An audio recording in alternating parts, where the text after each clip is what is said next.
এই গল্প শহরের বাইরে একটা ঘন জঙ্গলের, যেখানে লোকেরা বলে যে দুটো মাথা ঢাকা ডাইনি দেখতে পাওয়া যায়, যে লোকেদের রক্ত চষে। সেই জন্য লোকেরা দিনের আলোতেও এই ঘন জঙ্গলে যেতে ভয় পায়। শুভম আর সন্দীপ ফিল্ম দেখে বাড়ি ফিরছিল। আরে আজ তো দারুণ মজা হলো, কতদিন পর পিকচার দেখলাম। কি ভাই, তোর কেমন লাগলো? আরে আমার ভয় লাগছে, এখন জঙ্গলে রাস্তা শুরু হবে। ওই দুটো মাথা থাকা ডাইনি এখানেই জঙ্গলই থাকে। তুই পাগল নাকি? ডাইনি বলে কিছুই হয় না, আর তাও আবার দুটো মাথাওয়ালা ডাইনি, সেটা তো হতেই পারে না। আরে ভাই, তুই এভাবে বলিস না, শুধু নিচে দেখ আর চলতে থাক। আবে ইয়ার, তুই সব সময় ছোট ছোট বিষয়ে ভয় পেয়ে যাস। শুনলি? এখন এটাই বলবি তুই? আরে কোনো জন্তুর আওয়াজ। তুইও না খুব বড় একটা বোকা ছেলে। শুভম নির্ভীক হয়ে চলতে থাকে, আর সন্দীপ ওর পেছনে পেছনে ভয় পেতে পেতে হেঁটে যাচ্ছে। কিছু দূর যাওয়ার পর গাছ জোরে জোরে নড়তে লাগলো। আরে বাতাস ছাড়াই এই গাছগুলো এত নড়ছে কেন? শুভম খুব বেশি ভয় পেয়ে যায়, হাত পা কাঁপতে শুরু করলো। পালানোর চেষ্টা করলো, পালাতে পালাতে নিচে পড়ে যায়। আবে কি হলো? গাছের ওপরে দেখ, গাছের ওপরে দুটো দুটো মাথাওয়ালা ডাইনি ছিল। আচ্ছা, আমাকে ভয় দেখানো হচ্ছে। চুপচাপ চল, আমি আর ভয় পাবো না।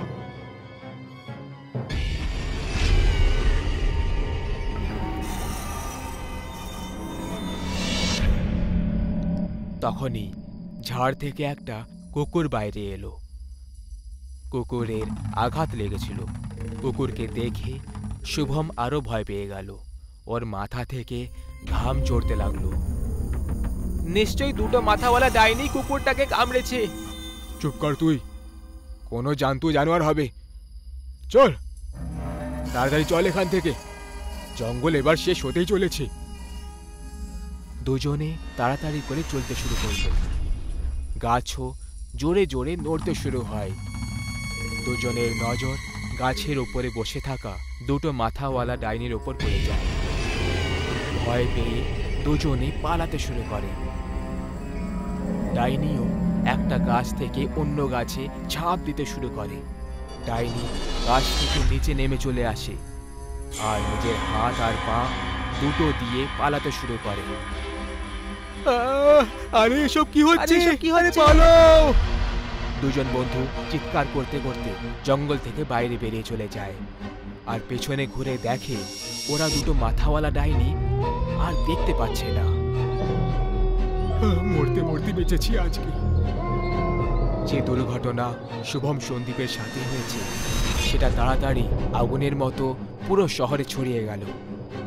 যারা দুটো মাথাওয়ালা ডাইনির ওপর বিশ্বাস অবধি ছিল না, তারাও সন্ধে হওয়ার পর জঙ্গলের আশেপাশেও যেত না। শহরে শঙ্কর নামের একটা বিকলাঙ্গ ছেলে থাকত। শঙ্করকে সব সময় লোকেদের থেকে খারাপ খারাপ কথা শুনতে হতো। আরে এ কি পঙ্গু ছেলেকে জন্ম দিয়েছিস তুই? না কিছু করতে পারে, ব্যাস শুধু ঘরে বসে বসে জানোয়ারদের মতো খেতেই থাকে। এইভাবে কি কেউ বলে নিজের ছেলেকে?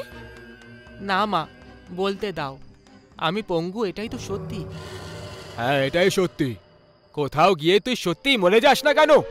ভগবান করুক ওই দুটো মাথাওয়ালা ডাইনি তোকে খেয়ে নিক, অন্তত তার তো পেট ভরবে। তুমিও না, তখন থেকে যা মুখে আসছে তাই বলে চলেছ। সেই রাতে শঙ্কর ঘর থেকে জঙ্গলের দিকে হেঁটে চলে যায়, যেখানে লোকেরা সকালেও যেতে ভয় পায়। দুটো মাথাওয়ালা ডাইনি, চলে আয়, আমাকে খেয়ে নে, আমি এখানেই আছি, খেয়ে নে আমাকে। অনেকক্ষণ সময় কেটে গেল, কিন্তু তবুও কেউ এলো না। মনে হচ্ছে দুটো মাথাওয়ালা কোনো ডাইনি নেই, লোকেরা এমনি শুধু ভয় দেখায়। যদি হতো তাহলে এতক্ষণ আমি মরে যেতাম। তখনই জঙ্গল থেকে কারোর হাঁটার আওয়াজ শুনতে পাওয়া গেল। শঙ্কর ভয় পেয়ে পেছনে ঘুরে তাকায়। কে ওখানে? অন্ধকার হওয়ার কারণে শঙ্কর কিছুই দেখতে পেল না, শুধু লাল চোখ দেখতে পেল। আর সেই চোখ শঙ্করের কাছে এগিয়ে আসছিল। শঙ্কর ভয় পেয়ে কাঁপতে শুরু করে। যখনই ওই চোখ ওর সামনে চলে এলো, ও ভয় পেয়ে নিচে পড়ে যায়। শঙ্করের সামনে দুটো মাথাওয়ালা ডাইনি দাঁড়িয়ে পড়ল। আমি ভয় পাবো না, আমার এই পৃথিবীতে থেকে কি লাভ? আমায় মরে যাওয়া উচিত। দুটো মাথাওয়ালা ডাইনি আমাকে মেরে দে। দুটো মাথাওয়ালা ডাইনির চোখ লাল হয়ে যায়। ওর দুটো মাথা খুবই ভয়ঙ্কর দেখতে লাগলো। এটা দেখে যে কারোর আত্মা কেঁপে উঠবে। আমি আজ অব্দি কারোর প্রাণ নিইনি, তাহলে তোকে কেন মারবো? কিন্তু সবাই তো এটাই বলে, দুটো মাথাওয়ালা ডাইনি সবার নাকি রক্ত চুষে নেয়। আমি রক্ত চুষি না, শুধু লোকেদের ভয় দেখাই। কিন্তু কেন? কারণ আমি একা থাকতে চাই জঙ্গলে, শান্তিতে। কিন্তু আমি কখনো কারোর প্রাণ নিইনি। তুই কেন মরতে চাস? ছোটবেলা থেকেই আমি পঙ্গু, কোনো কাজের নই, মেরে দাও আমাকে। আমিও দুটো মাথা নিয়ে জন্ম নিয়েছিলাম। সবাই আমাকে দেবীর মতো পুজো করত। যখন 16 বছরের হলাম, তখন একটা তান্ত্রিক আমাকে অপহরণ করে নিল আর আমার বলি চড়িয়ে দিল নিজের শক্তি বাড়ানোর জন্য। ওই তান্ত্রিকের শক্তি তো বাড়লো না, কিন্তু আমি না মরতে পারলাম না বেঁচে থাকতে পারলাম। আমি এখানেই রয়ে গেলাম, এই জঙ্গলে। আর আজকে দুটো মাথাওয়ালা ডাইনির নামে যারা আমাকে জানে, সেই সব লোকেরাই আমাকে আগে দেবীর মতো পুজো করত। তোমার সাথে খুব খারাপ হয়েছে, কিন্তু তুমি খারাপ নও। আমি সবাইকে এটা অবশ্যই বলবো। কেউ বিশ্বাস করবে না। মরে যাওয়ার পর লোকেরা কাউকে মনেও রাখে না। লোকেরা স্বার্থপর হয় আর স্বার্থপরই থাকবে। তুই আমার কথা ছাড়, নিজের জীবন গড়ে তোল। তোর কাছে লম্বা জীবন আছে বন্ধু। আমি বাঁচতে চেয়েছিলাম, ওই তান্ত্রিক আমাকে বাঁচতে দিল না। তোর কাছে সুযোগ আছে, আনন্দে কাটা তোর জীবন, চলে যা। ডাইনি এইটুকু বলে উধাও হয়ে গেল। দুটো মাথাওয়ালা ডাইনির গল্প শঙ্করকে খুব শক্তি দিল। ও ঠিক করে নিল যে ও জীবনে সার্থক করবে, আর এই কথা ভেবে জঙ্গল থেকে চলে যায়। আজকেও দুটো মাথাওয়ালা ডাইনি লোকেদেরকে ভয় দেখায়। সে চায় না যে কেউ তার জঙ্গলে আসুক। গ্রামের বাইরে একটা ছোট হোটেল ছিল, যার মালকিন একজন মহিলা ছিল, যে সব সময় নিজের মুখ লুকিয়ে রাখত। গ্রামের কোনো ব্যক্তি ওখানে মোটেই যেত না, কারণ পুরো দিন আর রাত ওই মহিলা ঘরে ঘরে গিয়ে খাবারের ডেলিভারি করতে যেত। কিন্তু একদিন শানু ওকে হোটেলের ঠিক পাশে নিজের একটা হোটেল খুলে দিল। শানু সকালে লোকেদেরকে হোটেলের খাবার খাওয়াতো আর রাতে বাড়িতে ফুড ডেলিভার করত। ও ডেলিভারি করার জন্য চঙ্গু আর মঙ্গু দুজন লোককে রেখেছিল। কিছুদিন পরে সব লোকেরা শানুর হোটেলে যেতে লাগলো, আর মহিলার হোটেলটা খালি খালি হয়ে গেল।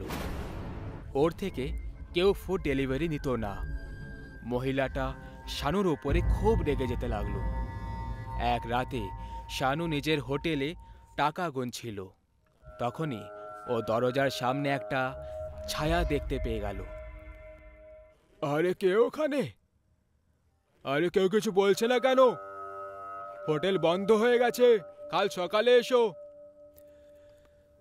আস্তে আস্তে ওই ছায়াটা বড় হতে লাগলো, আর শেষে ওই মহিলা দরজা দিয়ে ভেতরে আসে। শানু ওই মহিলাকে দেখে অবাক হয়ে যায়। ও তুমি? বলো কি নিতে এসেছো? তোমার প্রাণ। কি? আরে পাগল নাকি তুই?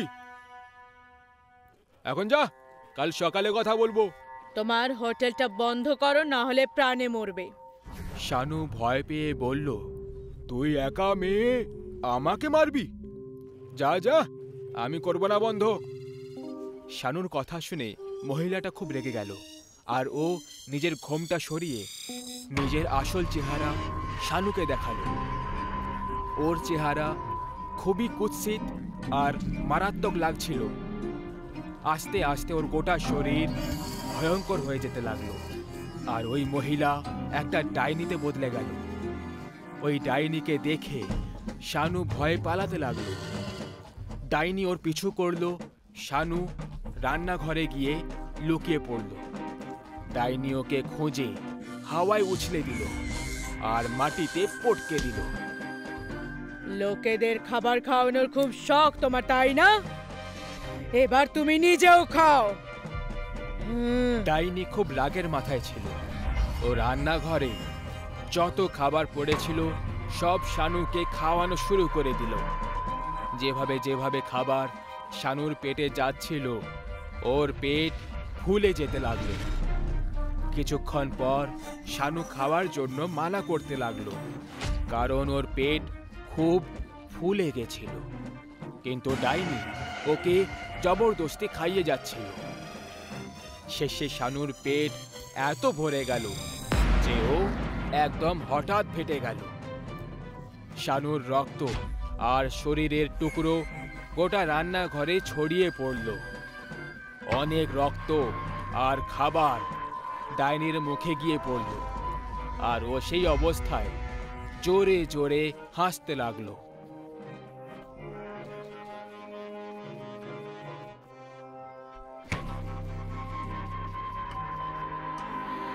চঙ্গু আর মঙ্গু নিজের নিজের সাইকেলে খাবার ডেলিভারি করার জন্য গ্রামের দিকে এগোচ্ছিল।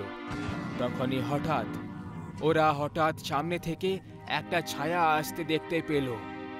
চঙ্গু এটা দেখে ভয় পেয়ে গেল। আরে সামনে ভূত, চল আমরা ফিরে যাই এখান থেকে। আবে ভূত নয়, গ্রামেরই কেউ হবে হয়তো। খাবার কতক্ষণে আসবে সেটা জিজ্ঞেস করতে এসেছে হবে, চল। দুজনেই আগে এগোতে লাগলো। ওই ছায়াটাও ওদের সামনে আসতে লাগলো। কিছুক্ষণ পর ওই ছায়াটা হঠাৎ কোথাও উধাও হয়ে গেল। এইবারে চঙ্গু আর মঙ্গু দুজনেই ভয় পেয়ে যায়। দুজনেই মাঝখানে থেমে যায়। ভাই মঙ্গু, এসব কি হচ্ছে আমাদের সঙ্গে? আরে আমিও বুঝতে পারছি না এসব কি হচ্ছে। ওরা দুজন ওখানেই মাঝ রাস্তায় দাঁড়িয়েছিল, আর হঠাৎ করে ওপর থেকে সেই মহিলা ওদের সামনে থেকে উড়ে উড়ে নিচে এলো।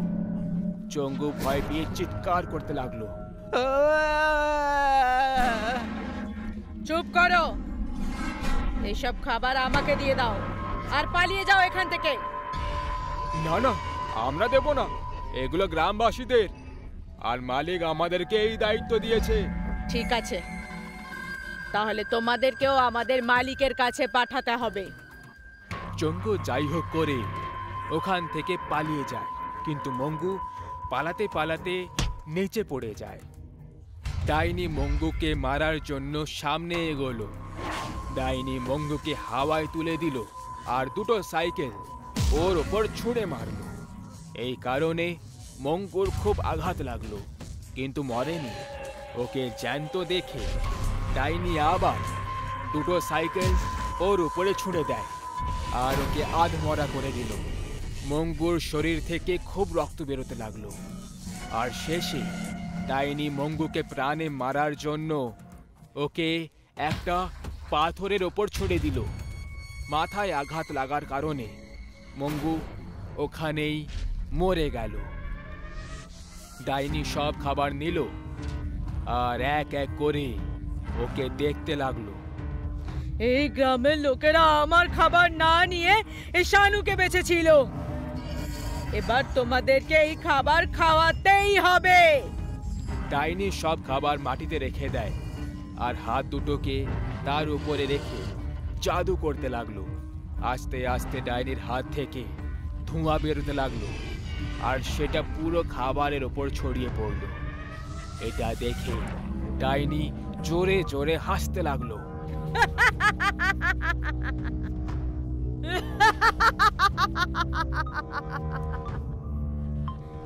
এবার হবে মজা। ডাইনি সেই সব খাবার নিয়ে গ্রামে এলো আর একটা ঘরের সামনে এসে পৌঁছয়। ও দরজা খটখট করতে লাগলো। একটা লোক ওই দরজাটা খুলে দেয়। সে ওই মহিলাকে দেখে অবাক হয়ে যায়। কিন্তু আমি তো তোমার কাছ থেকে নয়, শানুর কাছ থেকে খাবার অর্ডার করেছিলাম। এটা সেই হোটেল থেকেই এনেছি, শুধু আমি দিতে এসেছি। ওই লোকটা খাবার নিয়ে ভেতরে চলে গেল আর সেইভাবেই ওই ডাইনি আবার মহিলার রূপ নিয়ে একটা একটা ঘরে গিয়ে খাবার দিতে লাগলো। যতজন লোক খাবার অর্ডার করেছিল ওরা সবাই খাবার খেয়ে যা ঘুমোলো, তো সকালে আর উঠলই না, কারণ ওই ডাইনি ওই খাবারে বিষ মিশিয়ে দিয়েছিল। ওই দুর্ঘটনার পরে সবাই ওই ডাইনির হোটেল থেকে খাবার অর্ডার করা বন্ধ করে দিল। শহর থেকে দূরে ঘন সবুজ জঙ্গল আর উঁচু উঁচু পাহাড়ে ঘেরা একটা ছোট্ট গ্রাম ছিল, নাম রামপুর, যেখানে গ্রাম প্রধান রাম সিং তার দুই ছেলে জয় এবং বিজয়ের সঙ্গে সুখে শান্তিতে বাস করতেন। কিন্তু হঠাৎই রাম সিং ভয়ানক অসুস্থ হয়ে পড়লেন।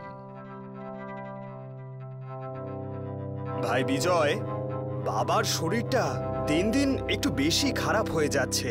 তুই তাড়াতাড়ি যা আর গিয়ে ডাক্তারকে ডেকে নিয়ে আয়। আমি ততক্ষণ বাবার সঙ্গেই আছি। ঠিক আছে দাদা, আমি যাচ্ছি আর এক্ষুনি ফিরে আসছি।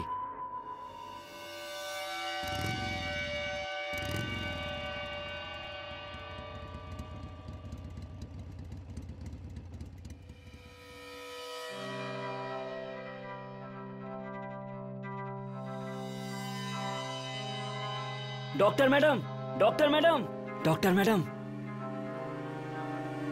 আরে আরে আরে বিজয়, আগে শ্বাস নাও ঠিক করে। কি হয়েছে? বাবার শরীরটা খুব খারাপ করেছে। ডক্টর ম্যাডাম, আপনি তাড়াতাড়ি চলুন আমার সাথে, যদি দেরি হয়ে যায়। ও গড, এই ব্যাপার নাকি? একদম সঠিক সময় চলে এসেছো তুমি। আর একটু লেট করে এলেই আমি তো অন্য গ্রামে চলে যাচ্ছিলাম। নাও চলো তাড়াতাড়ি।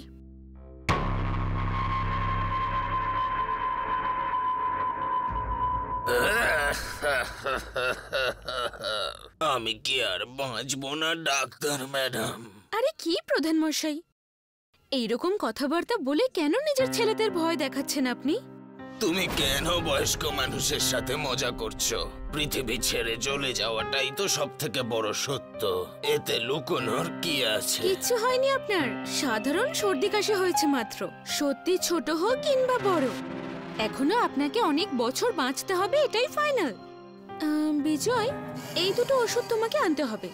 একটা ডোজ এখনই দিয়ে দেবে ঘুমানোর আগে, আর একটা কাল সকালে, আর তৃতীয়টা কাল সন্ধেবেলা। যদিও কাজ প্রথম ডোজেই হয়ে যাবে, তোমরা দেখতে পেয়ে যাবে। ডক্টর ম্যাডাম, সব ঠিক হয়ে যাবে তো? আরে কি হয়েছে কি তোমাদের সকলের? এত নেগেটিভ কেন ভাবছো? ভাই বিশ্বাস করো, ওনার সাধারণ সর্দি কাশি হয়েছে। আমায় বিশ্বাস করো, সব ঠিক হয়ে যাবে। এখন আর কোনো কথা নয়, আমি আসছি।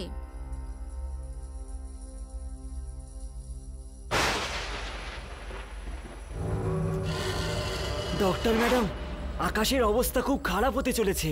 এরম অবস্থায় আপনার যাওয়াটা ঠিক হবে না। আমার কথা শুনুন, বৃষ্টি থামা অবধি আপনি এখানেই থেকে যান। জয়, ডক্টর ম্যাডামকে গেস্ট হাউসে নিয়ে যাও। আরে কিন্তু আসলে এটা হয় না। ডক্টর ম্যাডাম, আমাদের কোনো অসুবিধা হবে না। এটা নিজেরই বাড়ি মনে করুন। আসুন আমার সাথে। তুমি ডক্টর ম্যাডামকে ওনার ঘর দেখিয়ে দাও, ততক্ষণ আমি ওষুধটা নিয়ে আসি। এই লোকগুলো তো খুবই সহজ সরল, কিন্তু ওরা হয়তো জানে না আমাকে এখানে আটকে রেখে নিজেদের মৃত্যুকেই ডেকে আনছে। নিজের কপালে চিন্তার কিছু ভাঁজ নিয়ে সেই মহিলা ডাক্তারটি জয়ের পেছনে পেছনে গেস্ট হাউসে পৌঁছল। আর বিজয় ওষুধের দোকান থেকে ডক্টরের প্রেসক্রিপশন অনুযায়ী ওষুধ নিয়ে এলো আর তার বলা ডোজ তাদের বাবাকে খাইয়ে দিল। এরপর ওই খারাপ আবহাওয়ার রাতে সবাই চাদর মুড়ি দিয়ে ঘুমিয়ে পড়ল। কিন্তু রাত 12টা বাজতেই হঠাৎই গ্রাম প্রধান মহাশয় জেগে উঠলেন। ডাক্তার ম্যাডাম ঠিকই বলেছিলেন, একটা ওষুধ খাওয়ার সাথে সাথেই আমি একদম সুস্থ হয়ে গেছি, দুর্বলতাও চলে গেছে। আমি বরং একটু জল খাই। আরে এই আওয়াজটা কিসের? জয়, বিজয়, আরে অপদার্থ দুটো ওঠ, তাড়াতাড়ি ওঠ। কি কি হয়েছে বাবা? মনে হচ্ছে কোনো বন্য জন্তু গেস্ট হাউসে ঢুকে পড়েছে। ওই ডাক্তার আবার কোনো বিপদে যেন না পড়েন। ওনাকে গিয়ে আমাদের বাঁচাতে হবে। আরে বাবা, তাড়াতাড়ি চলো। প্রধান মহাশয় রাম সিং জয় বিজয়কে সঙ্গে নিয়ে গেস্ট হাউসের দিকে এগোলেন। তারা দেখতে পেলেন ডক্টর রূপমতি দেওয়ালের দিকে মুখ করে সোজা দাঁড়িয়ে আছেন। তারা দেখলেন ওই মহিলা ডাক্তারের মুখ নড়ছে। তাদের মনে হলো যেন সে কিছু একটা খাচ্ছে। দেখে বিজয় ভয় পেয়ে বলে উঠল, বাবা, আমার ভয় লাগছে। আমি বলছি কি, আমরা ফিরে যাই। চুপ কর ভীতু কোথাকারে। উপরওয়ালা হাতির মতো শরীর দিয়েছে, তবুও বলছিস তোর ভয় লাগছে? ডক্টর মা, তুমি ঠিক আছো তো? ডক্টর মা,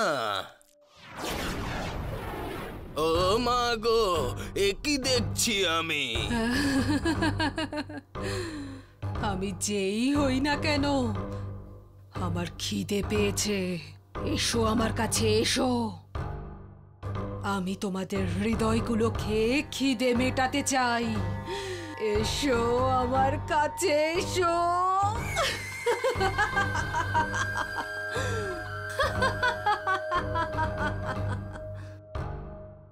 আরে বোকার দল, কি দেখছিস হাঁ করে? বেরো এখান থেকে তাড়াতাড়ি, দরজা বন্ধ করে দে, নাহলে ও আমাদেরকে মেরে ফেলবে রে। হ্যাঁ হ্যাঁ, চলো।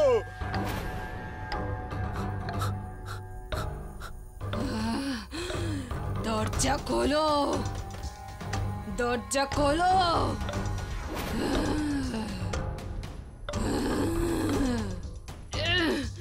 দরজা খোলো। আরে বলদগুলো, এই ডাক্তারের জায়গায় কাকে তোরা ঘরে তুলে এনেছিস? বাবা, আমি তো প্রাণ বাঁচানোর জন্য ডক্টরকে ডাকতে বলেছিলাম, কিন্তু আমি তো জানতাম না যে ও আসলে একজন ডাইনি। বাবা, আমার এবার সত্যিকারের ভয় লাগছে। এবার আমরা কি করব? যাই হোক না কেন, আমাদের মনে সাহস রেখে কাজ করতে হবে। বাবা, ডক্টর ম্যাডামের তো বেশ ভালোই গন্ডগোল হয়েছে মনে হচ্ছে। আমি একজন তান্ত্রিক বাবাকে ডেকে নিয়ে আসছি। ততক্ষণ তোমরা এই ডাইনিটাকে বাইরে বেরোতে দিও না যেন। নিজের এই কথা বলেই জয় সঙ্গে সঙ্গে তান্ত্রিক বাবাকে ডাকতে চলে গেল।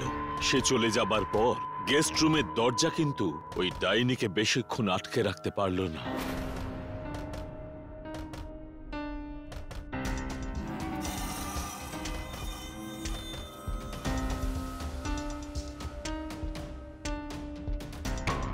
আমার কবলে যে একবার এসেছে সে আর বাঁচেনি, বুঝেছো?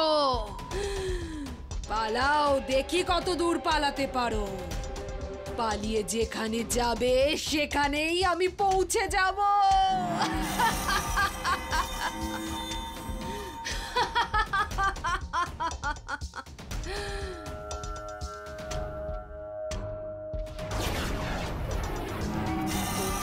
পালাবে তোমরা?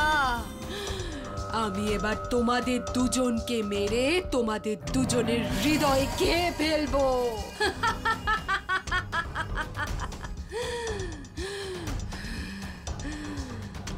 বিজয়! সেই ডাইনি বিজয়কে ধরে মারবার জন্য নিজের হাত দুটো ক্রমশ বাড়িয়ে দিল, কিন্তু ধরবার মুহূর্তের ঠিক আগেই তার মাথায় কেউ যেন মোটা ডান্ডা দিয়ে আঘাত করলো, কিন্তু ডাইনির তাতে কিছুই হলো না। এই দাঁড়া ডাইনি! কি ব্যাপার? আরো একটা শিকার? আজ তো আমি লটারি পেয়ে গেছি।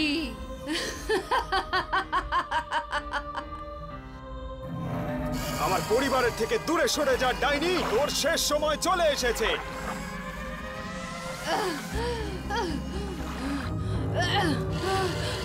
না না, বাঁচাও, বাঁচাও, বাঁচাও।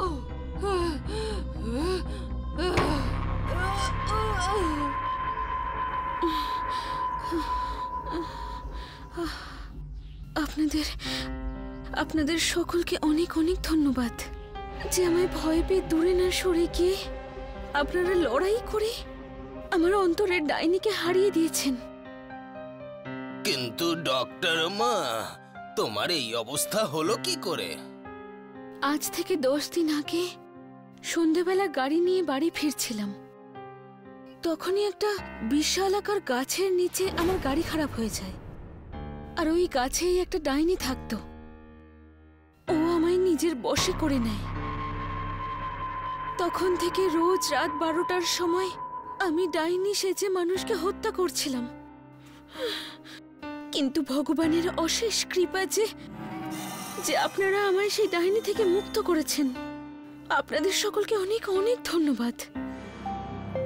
আর এইভাবে এক ডাইনির কবল থেকে ডাক্তার মুক্ত হলো, আর সেই সঙ্গে গ্রাম প্রধান এবং তার 2 ছেলেও প্রাণে বেঁচে গেল।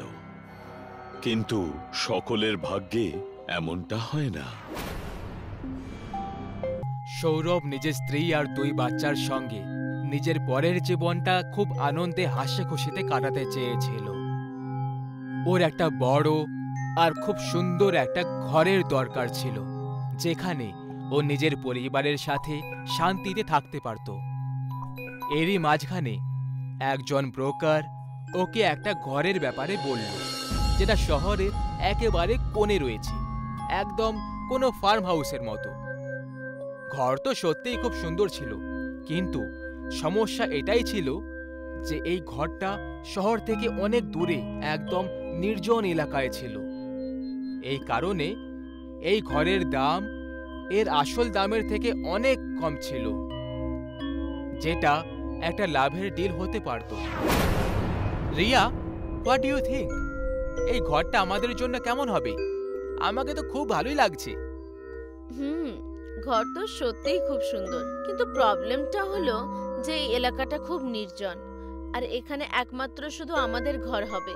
আরে কিন্তু এটা তো খুব ভালো কথা, তাই না? কারণ এখানে আমরা শান্তিতে থাকতে পারবো, শহরের এত কোলাহল থেকে অনেক দূরে। এখানে খুব আনন্দে থাকবো। এই কথাটা ঠিকই। ওয়েল, যদি তোমার ঠিক লাগে তাহলে এটাই ফাইনাল করা যাক। আর নয় তো কি, এত সুন্দর আর এত বড় ঘর, তাও আবার এত কম দামে। এ তো সত্যি দারুণ ডিল হবে। আর এমনিতেও যদি কোনো সমস্যা হয় তাহলে আমরা তক্ষুনি চলে যাব। একদম ঠিক। এরপরে সৌরভ ওই ঘরটা কিনে ফেলে। ঘরটা খুবই সুন্দর ছিল, খুব বড় ছিল। যখন ওরা সবাই ঘরে এন্টার করে, তখন ওরা ওই ঘরের মধ্যে অনেক আজব আজব পেন্টিং দেখতে পায়। পেন্টিং অনেক মার্ডার্স, ক্রাইমস আর ধর্ষণের ছিল। পেন্টিংয়ের প্রথম ইমপ্রেশন পড়া মাত্র সৌরভ খুব রেগে যায় আর ওই ঘরের এক্স ওনারকে কল করে। আরে শুক্লা বাবু, এটা আপনার কি ধরনের ঘর? এত খারাপ পেন্টিং স্কেল লাগায় শুনি। আরে সরি, আমি ওগুলো সরাতে ভুলে গেছি। আসলে আগে যে ভাড়াটে ছিল, এগুলো তাদেরই পেন্টিং। কোনো ব্যাপার না, আমি কিছু জনকে পাঠিয়ে ঘর থেকে সব পুরনো জিনিস সরিয়ে দিচ্ছি। হ্যাঁ হ্যাঁ, একদম, এটা করলেই ভালো হবে। এই কাজটা তাড়াতাড়ি করুন। এরপর ওই ঘর থেকে সমস্ত পুরনো জিনিসপত্র বাইরে করে দেওয়া হলো। ঘরের সব পেন্টিংস, পুরনো ফার্নিচার্স আর বাকি সব কিছু। প্রায় 1 সপ্তাহ অবধি সব কিছু ঠিকঠাক চলল। কিন্তু 1 সপ্তাহ পরে হঠাৎ করে একদিন সন্ধ্যায় পুরো ঘরের কারেন্ট চলে যায়। ও শিট! হঠাৎ এই লাইটস কেন চলে গেল? তাড়াতাড়ি কিছু করো, খাবারও তৈরি হয়নি এখনো।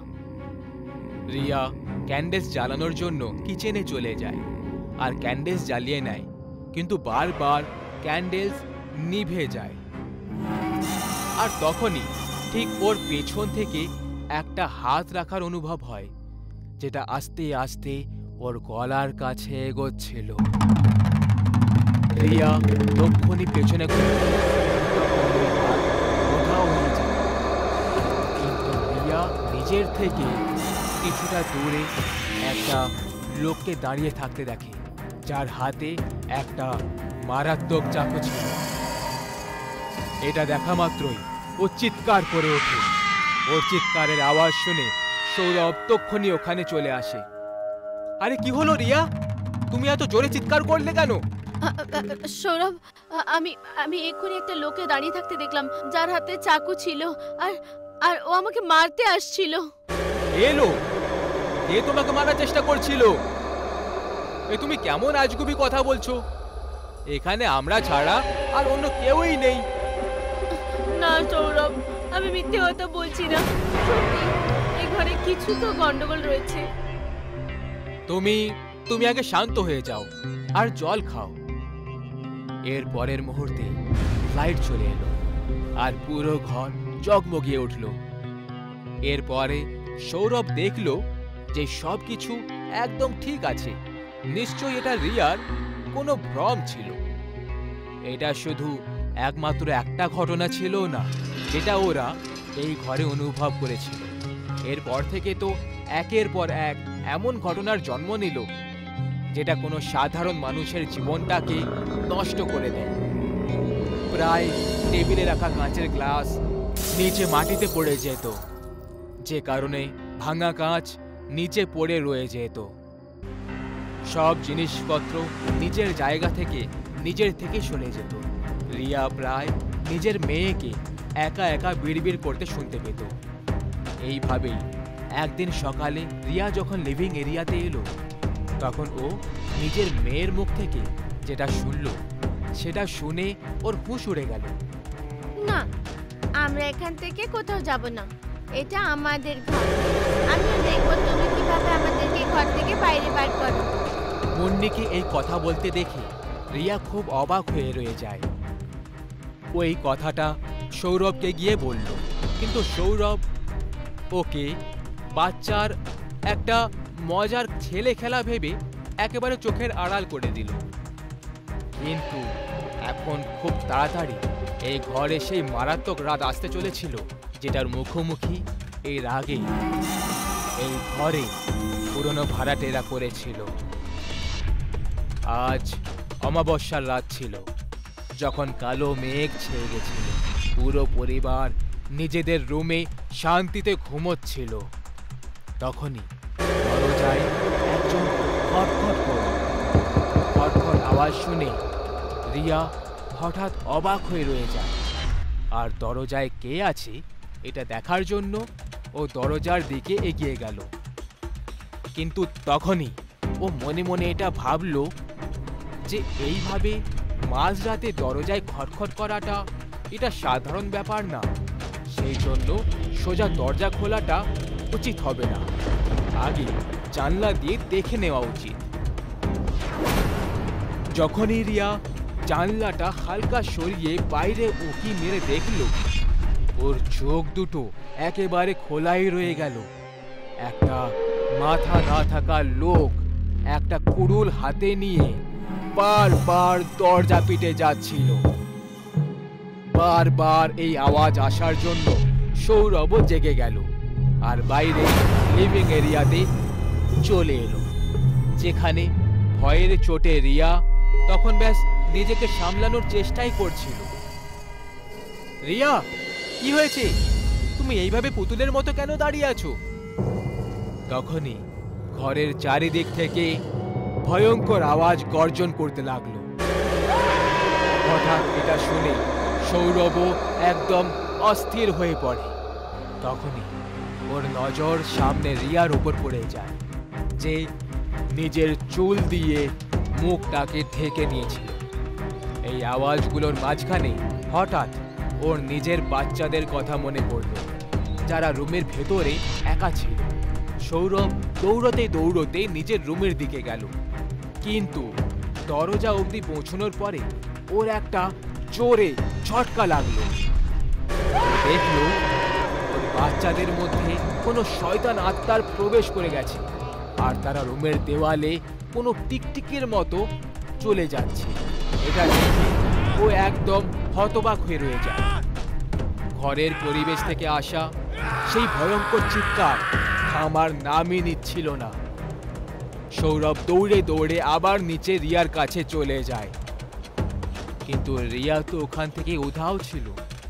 তখন হঠাৎ পুরো ঘরে অন্ধকার ছেয়ে গেল। ঠিক সেই সময় কেউ আস্তে করে সৌরভের কাঁধে হাত রেখে দেয়। যখন ও আস্তে পেছনে ঘুরে তাকালো, তখন দেখলো ও রিয়া ছিল, যার চোখ একেবারে লাল হয়ে গেছিল, আর মুখের ভেতর থেকে দুটো ধারালো দাঁত বাইরে বেরিয়ে এসেছিল। ও সৌরভকে সোজা গলা ধরিয়ে চাকিয়ে নিল। আরে এটা তুমি কি করছো রিয়া? তুমি কি পাগল হয়ে গেছো? যেভাবে এক রাত্রে আমাদের পরিবারকে অকারণে মেরে দেওয়া হয়েছিল, তারপর ঠিক সেইভাবেই এই ঘরে যারা আসে সেই কোনো পরিবারই সুখী থাকতে পারবে না। তোর বউ বাচ্চা সবাই তো অনেক আগেই মরে গেছে, আর এখন তোর পালা। এইটুকু বলে রিয়া সৌরভকে একদম দ্রুত গতিতে সামনে পড়ে থাকা পিলারের দিকে ছুঁড়ে দেয়, যে কারণে ওর খুব গম্ভীর আঘাত লেগে যায়। আর তারপর রিয়া একটা ধারালো চাকু নিয়ে ওর দিকে এগিয়ে আসে, আর তারপর ওর শরীর থেকে বেঁচে থাকা প্রাণটাও বাইরে বের করে নেয়। কথাই বলে, যখনই আপনি নিজের ঘর কিনবেন, তাহলে ভালো করে খোঁজ খবর অবশ্যই করে নেবেন, কারণ অনেক ঘরের গল্প অনেক ভয়ঙ্কর হয়ে থাকে, যেটার পরিণাম কল্পনা করা মাত্রই শরীরে মৃত্যুর ভয়ের নদী বইয়ে দেয়। এই পরিবারের সাথেও কিছুটা এরকমই হলো। এরাও ফেসে গেল এমন একটা ঘরের যেটা অভিশপ্ত ছিল। ওই অভিশপ্ত ঘরের ইতিহাস কিছুটা এই রকমের যে অনেক বছর আগে এই ঘরেই একটা পরিবার বাস করত। এখন কারণ এই ঘর শহর থেকে একদম আলাদা একটা নির্জন এলাকায় অবস্থিত, তাই এই কারণে এই ঘরটাকে তাক করাটা ডাকাতদের জন্য খুব সহজ ছিল। এক রাতে কিছুটা এইভাবেই দরজা খটখটানোর পরে পরিবারের লোকেরা দরজা খুলল। তখন দুজন ডাকাত ভেতরে প্রবেশ করে, আর তারা প্রথমে সব সোনা গয়না টাকা লুটে নেয়, আর হাতাপাই করার সময় পুরো পরিবারকে মেরে ফেলে। তখন থেকে এই ঘর পুরোভাবে অভিশপ্ত হয়ে গেছে, আর যে কেউ এখানে থাকার জন্য আসে তারা আর জ্যান্ত ফিরে যায় না। বেশিরভাগ ক্ষেত্রেই দেখা যায় মানুষকে ভয় পাওয়ানোর জন্য লোকমুখে প্রচলিত কথা বলে ভয় পাওয়ানো হয়। শ্রোতারাও পুরোপুরি সত্যি যাচাই না করে অমূলক আশঙ্কায় ভয়ে ভয়ে বেঁচে থাকে। কিন্তু এমনটা তো নয় যে প্রচলিত কথা সব সময় সত্যি হবে। সেই সব কথা মিথ্যেও তো হতে পারে।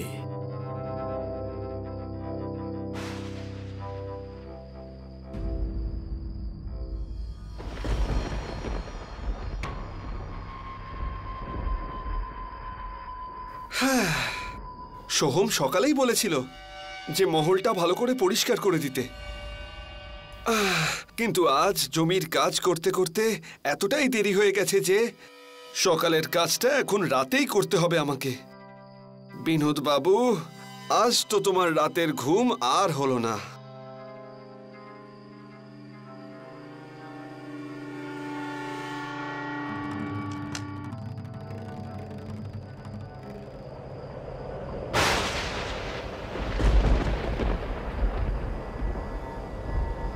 এই সব দেখে ভয়ের চোটে বিনোদের অবস্থা খারাপ হয়ে যায়।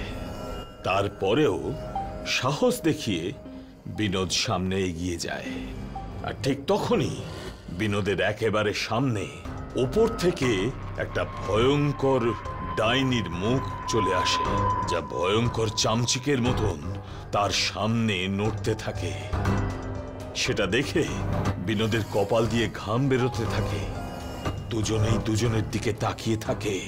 আর ঠিক তখনই সেই ডাইনি বিনোদকে আক্রমণ করে আর তার গলাটা চেপে ধরে তাকে ওপর দিকে টানতে থাকে। ছেড়ে দে ডাইনি, আমাকে ছেড়ে দে। ছাড়ব না। তুই এই বাড়িতে কেন এসেছিস? এই বাড়িতে আসা উচিত হয়নি তোর। ভুল হয়ে গেছে আমার। দ্বিতীয়বার আর কখনো এই মহলে আসবো না। ছেড়ে দে আমাকে। আরে ছেড়ে দে রে ডাইনি, ছেড়ে দে।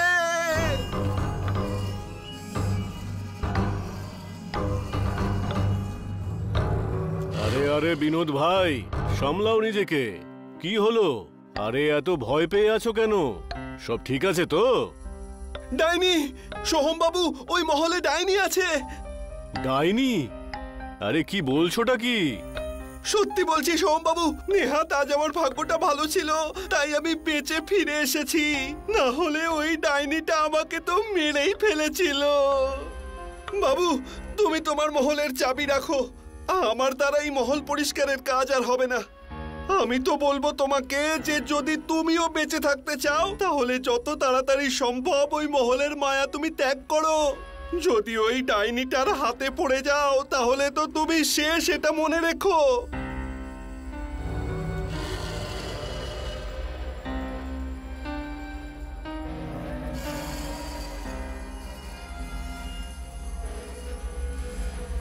রাম, মেইন রোড দিয়ে না গিয়ে তুমি এরকম এবড়ো খেবড়ো রাস্তা দিয়ে কেন যাচ্ছ? এটা গ্রামের কাঁচা পাকা রাস্তা রুক্মিণী। শহরের মতন ডেভেলপড রাস্তা এখানে নেই। এটা মাটির রাস্তা নয়, মনে হচ্ছে নরকে যাওয়ার রাস্তা। জানি না তোমাদের এই গ্রামে পাকা রাস্তা কবে হবে। রাস্তা হোক বা না হোক তাতে আমাদের কি? একবার এই পৈতৃক বাড়ি বিক্রি হয়ে গেলে তারপর আমাদের এখানে আর আসার প্রয়োজনই পড়বে না।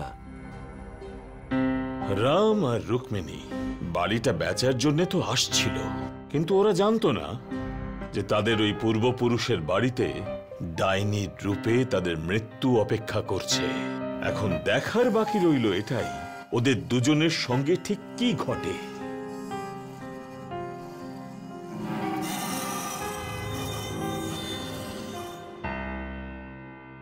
নমস্কার মালিক আর মালকিন, আপনারা ভেতরে যান, আমি জিনিসপত্র নিয়ে যাচ্ছি। বলছি যে বাড়িটা পরিষ্কার পরিচ্ছন্ন করা আছে তো? না মালিক, পরিষ্কার পরিচ্ছন্ন তো করা হয়নি। হোয়াট? তোমাকে তো আমি বলেছিলাম যে 3 দিনের মধ্যে এই বাড়ি কেনার জন্য গ্রাহক আসবে। যদি পরিষ্কার পরিচ্ছন্ন না থাকে তাহলে বিক্রি করতে অসুবিধে হবে। বাড়িটা বিক্রি করার সমস্যা অনেক বেড়ে গেছে মালিক। মানে তুমি বলতেটা কি চাইছো? মালিক, এতটা দীর্ঘ সময় ধরে বাড়িটা ফাঁকা ছিল, তাই কোনো এক ডাইনি বাড়িটা অধিকার করে ফেলেছে। আর সেই ডাইনি খুবই ভয়ঙ্কর। আপনি গ্রামের লোককে জিজ্ঞাসা করতে পারেন। গ্রামের কথা ছাড়ো, তুমি বলো, তুমি কি সেই ডাইনিকে নিজের চোখে দেখেছো? না মালিক, নিজের চোখে তো দেখিনি, কিন্তু যখন তুমি ডাইনিকে দেখোইনি তখন এই সমস্ত আজে বাজে কথায় তুমি বিশ্বাস করছো কেন? আর বাকিদের কথা বাদ দাও, তারা তো পাশের বাড়ির লোকটাকে যদি উন্নতি করতে দেখে নেয় তাহলে জ্বলে পুড়ে একেবারে ছাই হয়ে যায়। সেই রকমই কোনো মানুষ নিশ্চয়ই এসব আজে বাজে কথা রটিয়েছে। আর এইসব ভূত প্রেত ডাইনি বলে বাস্তবে কিচ্ছু হয় না। তুমি এক্ষুনি ওই বাড়িতে যাও আর বাড়িটাকে ভালো করে পরিষ্কার করে এসো। যাও। ডাইনি না থাকার কথায় সোহন রাজি হয়ে যায়, কিন্তু তার মুখ দেখে এটা পরিষ্কার বোঝা যাচ্ছিল যে সে পুরো বিশ্বাস করে এই বাড়িতে ডাইনি আছে।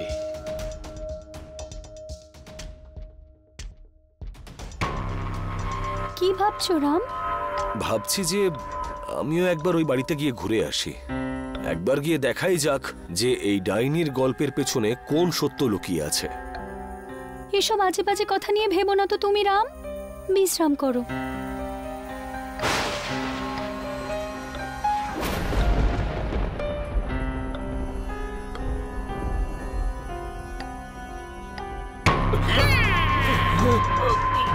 ছাড় ডাইনি, ছাড় আমাকে, ছেড়ে দে।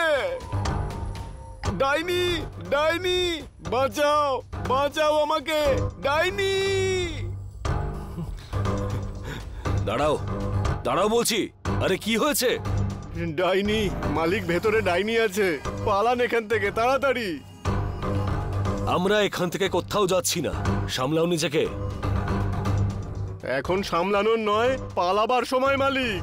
ও মেরে ফেলবে আমাদের, আমি সত্যি বলছি, বিশ্বাস করুন। আর আজ তো আমি নিজের এই দু চোখে দেখলাম ওই ডাইনিটাকে। খুব ভয়ঙ্কর ডাইনি। দেখুন, আমার ঘাড়ে এখনো ওর নখের দাগ লেগে আছে, দেখুন।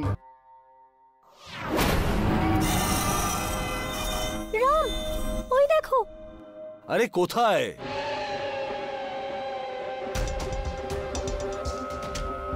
আরে এক্ষুনি তো ওখানেই ছিল, কোথায় গেল? রাম, আমার মনে হয় আমাদের এক্ষুনি এখান থেকে চলে যাওয়া উচিত। কালকে সকালে ভাববো আমরা কি করব।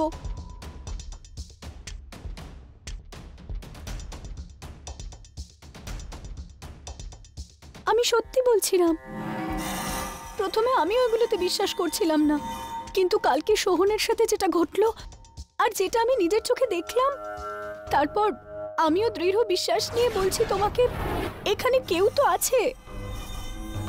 আমি তোমার থেকে এটা আশা করিনি রুক্মিণী। তুমি শিক্ষিত হওয়া সত্ত্বেও এই গ্রামবাসীদের অন্ধ কুসংস্কারে বিশ্বাস করছো। আমি অন্ধ বিশ্বাস করি না রাম, কিন্তু কালকে আমি নিজের চোখে যেটা দেখলাম সেটাকে মিথ্যে বলি কিভাবে? আরে বাবা, তুমি তো ভুলও কিছু দেখে থাকতে পারো নাকি রুক্মিণী? ওটা আমার মনের ভুল হতে পারে না রাম, আমি সত্যি বলছি, ওখানে ডাইনি ছিল। যাক, আমি সিদ্ধান্ত নিয়ে নিয়েছি, আমরা এই বাড়ি বিক্রি করে নিজেদেরকে বিপদে ফেলতে পারি না। আমরা দুজন পরিশ্রম করে শহরে একটা দামি ফ্ল্যাট কিনে নেব। আমাদের এক্ষুনি এখান থেকে চলে যাওয়া উচিত। চলো, আমি জিনিসপত্র গোছাচ্ছি। রুক্মিণী, শান্ত হও একটু, আমরা যাব, কিন্তু আজকে নয়, বরং পরশু সকালে। আমার গ্রামে একটা ছোট্ট কাজ আছে, কালকের মধ্যে সেটা শেষ হয়ে যাবে, তারপরে আমরা যাব। রাম রুক্মিণীকে কাজের বাহানা দেখিয়ে থামিয়ে তো দিল, কিন্তু তার মন এখনো মানতে চাইছে না যে প্রাসাদের মধ্যে কোনো ডাইনি আছে। সেজন্য সত্যাসত্য বিচার করবার জন্য সে উঠে পড়ল আর টর্চ নিয়ে ঘর থেকে বেরিয়ে গেল।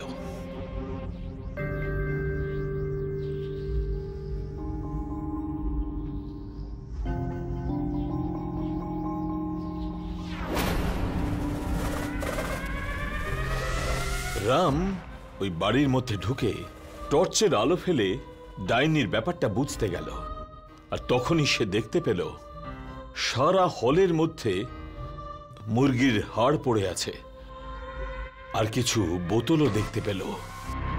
কাছে গিয়ে ভালো করে দেখার জন্য সে ওগুলোর দিকে এগিয়ে গেল। হঠাৎই ডাইনি তার সামনে এসে দাঁড়ালো। চলে এসেছিস তুই আমার শিকার হতে, একদম সঠিক সময় এসেছিস তুই। তুই জানিস এই সময় আমি রোজ খাবার খাই, এইবার আমি তোকে খাবো।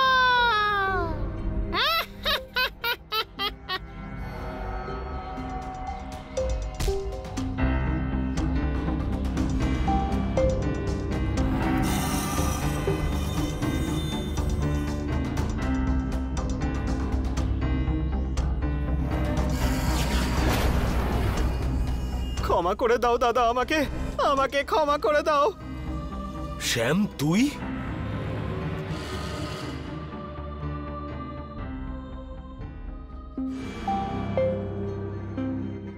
আমাকে ক্ষমা করে দাও দাদা, আসলে দরিদ্রতার সঙ্গে লড়তে লড়তে আমি হাঁপিয়ে গেছিলাম।